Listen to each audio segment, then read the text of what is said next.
Hello again, Steve Martin. Greetings from Jerusalem. And who do we have here? Good morning. My name is Linel and I'm from South Africa and part of CFI, and it's wonderful to have you. Christian Friends of Israel. Yes. Well, let's go I know that organization. And we are going where? We'll start here and then we're going to work ourselves deeper in. So welcome to the DC, our distribution center. Okay. We just came from what we call the HQ, the headquarters, but now we're in the DC. So we are. And I bet you're from South Africa. You are right. Yes. As is David's wife, Luana. Yeah. So we are still in the moving process. So many things still has to be. Moving to where? Well, to here. For these who do not know. So sorry, we're moving. We were up in the central bus station and moving down here to the distribution center. Okay. So we still need to put things on the wall and unpack some of the boxes. So you plan on being here for a while? We do. Okay. As long as the Lord will have us. Yeah. Absolutely. Yeah. Or until they put in a new apartment building. Yeah. So as you will well know, that we have this year we are celebrating our 40th anniversary Where at? of CFI. Well, in 2 weeks it will be up in the States. What part of the States? Charlotte, North Carolina. Sorry, you can. Do you want to? Sorry. That's all right. Hi. I'm just a tourist. We'll go to Tina in a little bit. We'll Okay. share with you about the bridal salon when we get there. Oh, So yes. Be ready to be recorded when you share. I was on the board for 14 years, so I'm a little bit familiar. Yeah. So yes, it'll be in Charlotte. Yes, you know it. But also at the end of the year, from the 4th to the 7th of November, it'll be here in Jerusalem. We will have celebration as well. Okay, I'll have to come back. Yeah, you'll have to. So it started 40 years ago, and I mean, of course, there's a lot of detail to it. But Sharon and Ray, part of the story is that they watched the movie Chariots of Fire. Sharon and Ray Sanders. Yes, Sharon and Ray Sanders, and they were just so deeply touched by it. And even in coming to Israel, Sharon really had this deep desire to meet a Holocaust survivor. And she befriended a lady that was, this is now 40 years ago, whose heart was extremely hard towards Christians.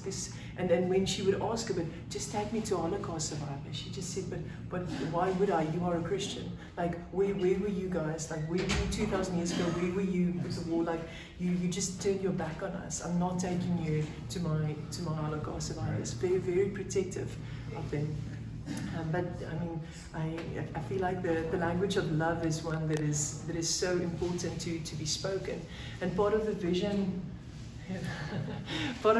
that the Lord gave Ray and Sharon is telling them that you're never going to be in the limelight. It's not about being known. You're going to be a grassroots movement. Yes. The Lord is going to open up communities that's not open to others, and it's through building relationship that you will have an influence. As Ruth walking alongside Naomi, as we as the church are called to walk alongside, and out of that heart, it was started. So in time with this friend, I think just this relentless pursuit of no strings attached, unconditional love, because there's a lot of distrust from the Jews regarding Christians. Of somewhere you're gonna expect me to convert, or you're gonna missionize me, and all of the things we've experienced in the past, it's gonna happen again. And it was actually just through loving, no strings attached, that eventually she did take Sharon to a Holocaust survivor, and more. I mean, now she's met like hundreds of Holocaust survivors, and hearing the words that you would never hear spoken to a Christian from a Jew is sincerely the words, "But I love you."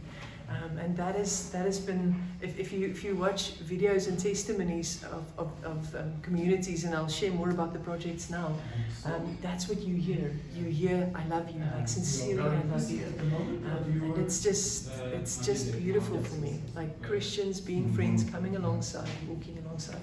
So Being here for 3 weeks on staff, you know it. Good job.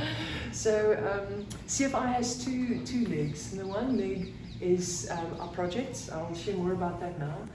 So the outreaches, but then our other leg is education. And it's actually educating the church about the role of Israel, our role as believers, and as the body of Christ in that as well.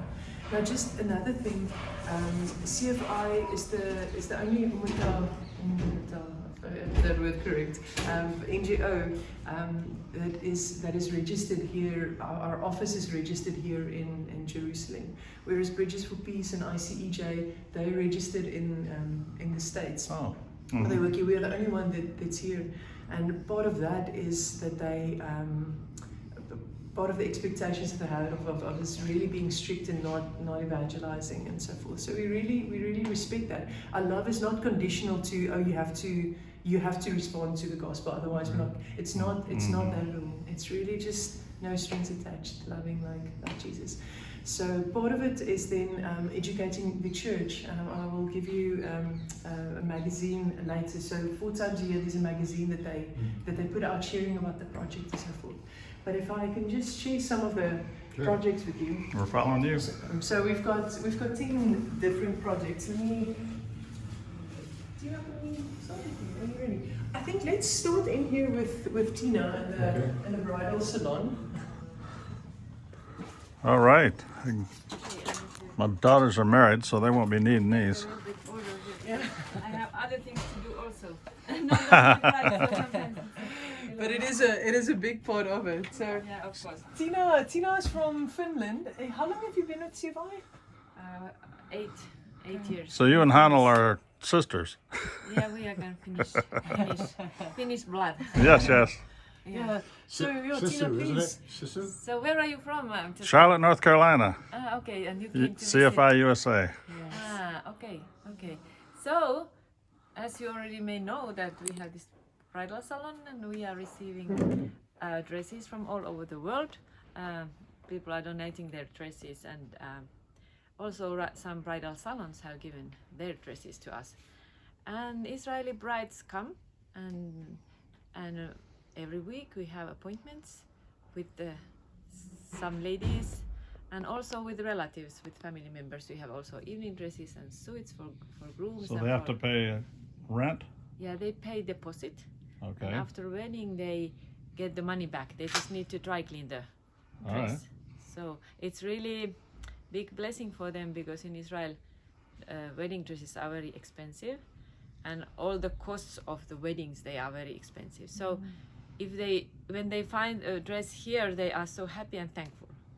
And I can say that more than half of the clients who come, they find the dress here. The right size. Yeah, and we have dresses by sizes and different styles. So About how many per month do you have used? Weddings. Clients, it's kind of different how many dresses we give out, or what is the question, or how many appointments we have. Okay. But approximately how many weddings a month? How I- often is this place used? Because we don't go to the weddings, and Right, they can right. take the dress, and then they will have the wedding after like half Sure. a year. So I don't. They can have the count. the dress for half a year? Yes, because they need to. Sometimes they do alterations. They want to be also kind of released. Oh, They want to okay. come when they get engaged. They come here. Okay. Then they will have the dress, and then they can kind of start planning other things, and it's kind of releasing that they already have the dress.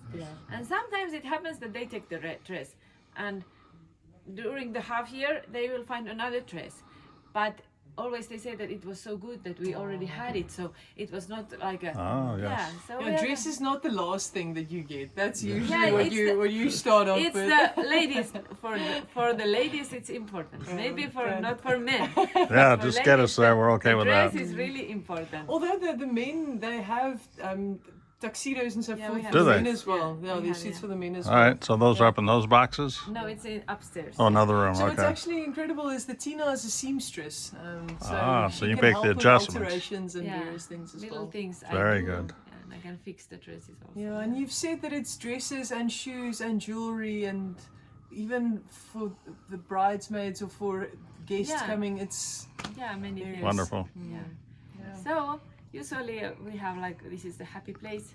People It are is a happy place. And we are like having our part in the Very happy good. season. Thank you. Yeah. I don't know thank you in Finnish, but toda. Toda lael. All right, our tour continues. Thank you, good. Tina. Thank you. Okay, so I'm gonna speak you through the projects. And, Sure. this is just the order as I pick them up. All right. So this is Open Gates. I've seen her before. Yeah, you'll recognize some of the faces. I mean, this is Tina we just Yes. met.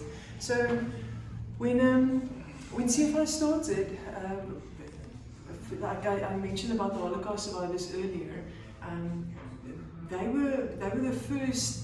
It was the first time that Holocaust survivors met Christians. The first time. Oh, wow. And that actually did not close the shutters on them, and that actually stood for them. Sure. The first time, Sharon and them was the first ones in Israel to reach out to the Holocaust survivors. Wonderful. Now, actually, this is not. Let me.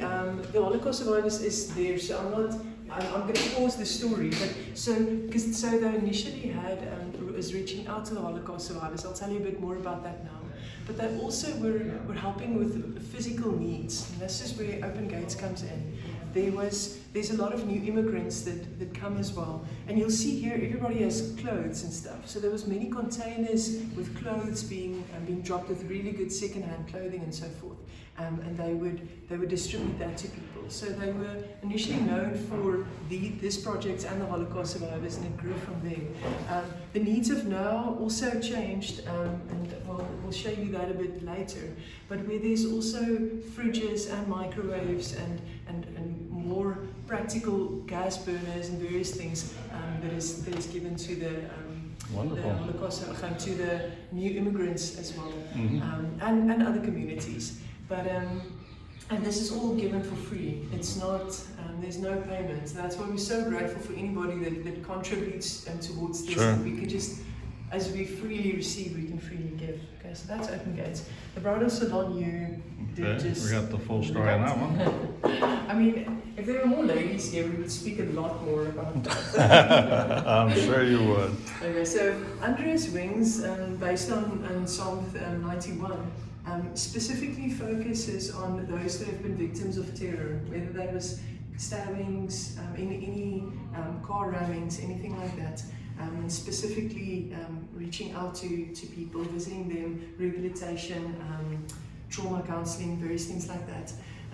One testimony about that is, I think it was in 2003, there was a terrorist attack and 7 people died, and the lady that was Naomi, that was in charge, she met one of the relatives of one of the victims, and spending time with her, and the deep trauma is just incredible, and she gave her a hug, and just held her, and then afterwards there, you're welcome to come past. We're on a mini tour.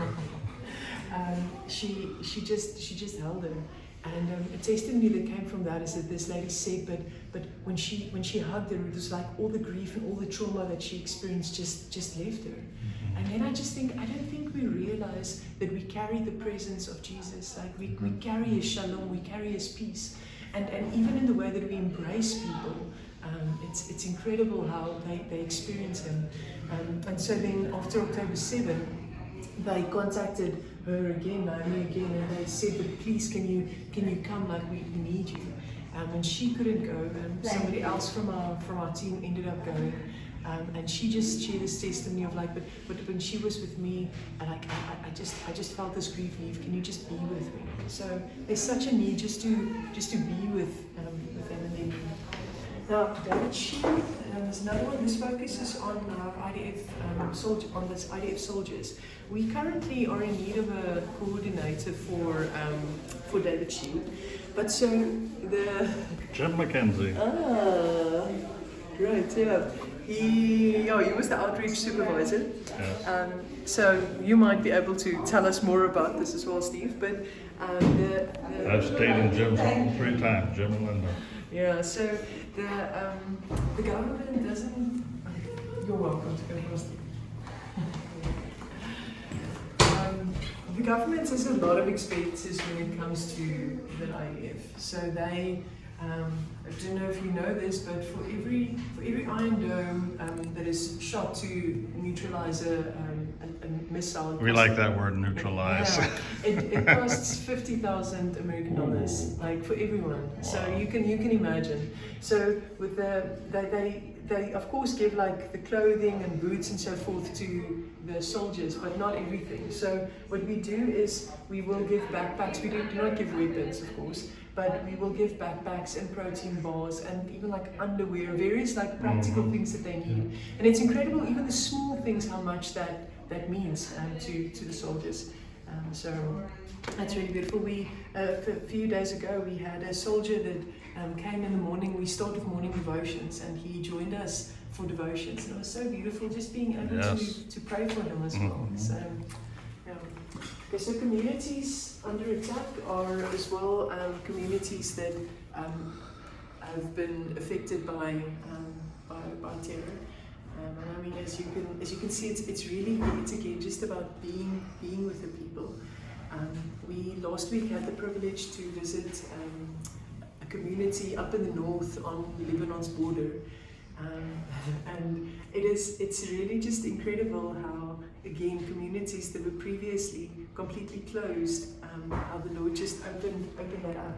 It was interesting when our coordinator was in contact with somebody from this community a few months prior, and he shared that we are Christian Friends of Israel. When he saved his name, behind his name he wrote the word Crusader, because that's what they say. They think Christian Crusader. Sure. And so when we were there last week, I couldn't believe in the openness that they had and the way that they embraced us and the houses they took us and so much joy that we experienced there. I was like, but have you known them for a long time? And he's like, no, this is actually the guy, like a few months ago he called me a Crusader, and now they're seeing something different. And that's the thing that like the Jews need to see something different. And it's really about us just, again, as I said, no strings attached, just loving. So it's so beautiful then going to different people's houses. So we've given fridges and microwaves and washing machines and various things, and we visited some of these people because they had to after October 7 from the Hezbollah was coming over the border as well. Some of these people had 5 minutes to grab their kids and a few belongings and flee for their lives. And now after a year and 4 months, they're coming back for the first time and finding their homes taken over by birds and rats, and just they need to rebuild their lives. So it's been incredible how we've been able to physically give them things, but also visit them and be like, okay, how can we help even more? And it was so beautiful for me to see how these people just have this, it's almost like there's this joy deep in them that starts bubbling over. And we laughed so much. Like that one of the ladies that took us with us, I took so many photos and she's just laughing on all of them, tears streaming down her face, like hearing these stories, but then the next moment just laughing, and just that tangible presence again of the Lord. So that has been really, really special. So first fruits, as I have mentioned, we do not openly evangelize, but there are we do support, or first fruit focuses on one side about some congregations that we actually will give to finances to local congregations and so forth. And also, are you familiar with Derek Prince? Do you know Derek Prince? I worked with Derek Prince Ministries for 8 years. Okay, wonderful. So Derek Prince, it's been he's a remarkable man from what I Yes, heard. the best Bible teacher I've ever Yeah, known. so we have a lot of value for him in the role that he has played in CFI as well. So part of First Fruits is that we also have many of his literature. I'll take you upstairs to that now and introduce you to Rudy. But it's also distributing Derek Prince materials. Very good, wonderful. Yeah. Okay. I'm going to stop the video here, It will be very long. and I will have you stay tuned for part 2. Shalom.